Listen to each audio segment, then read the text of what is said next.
In response to the killing of 2 people at the synagogue in Manchester on Yom Kippur in what can only be described as an anti-Semitic attack, a presenter on LBC just said this. Coming up at 1 on LBC, Sheila Fogarty. The attack on British Jews at their synagogue in Manchester is the predictable result of every shout to globalise the Intifada.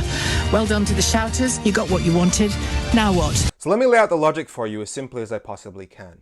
If you are arguing that the rise in anti-Semitism over the past 2 years, since October 7th, including the attack in Manchester on the synagogue, is in any way tied to the Free Palestine movement, then your argument is based on the premise that people are holding all Jewish people responsible for the killings that the Israeli government has been committing in Gaza. So the logical core of your argument is that you are blaming the attacks on Jewish people on the belief within society that all Jewish people are morally tied to the Israeli government. That means that anybody who has been pushing the narrative that criticism or hostility towards the Israeli government, Israeli officials, the Israeli army, is the same as criticism or hostility towards all Jewish people, has been essentially arguing that all Jewish people are in fact responsible for the genocide that the United Nations has now confirmed that the Israeli government is committing in Gaza. So the outrage from journalists like Sheila Fogarty, who you just heard on LBC, rings a little hollow when she was one of the people pushing the narrative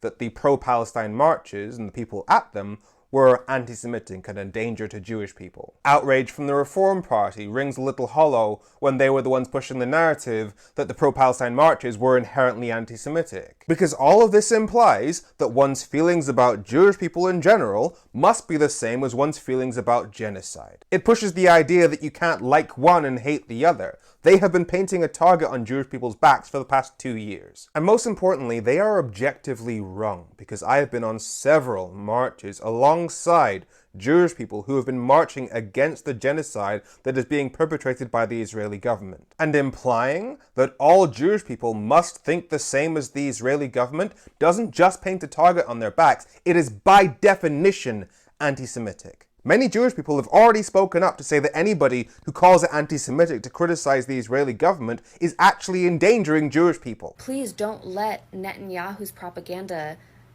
poison you, because it's making people actually anti-Semitic. It's making people actually engage in anti-Jewish sentiment and Jew hatred, because they're assuming that we want to harm them, that we're supporting the people who harm them, that we're backing the people who harm them. So if you are looking for somebody to blame for the violent hatred that Jewish people are facing in the UK, for example, then it's not the people who've been marching alongside Jewish people against the genocide, it's the people who've been trying to implicate them in it.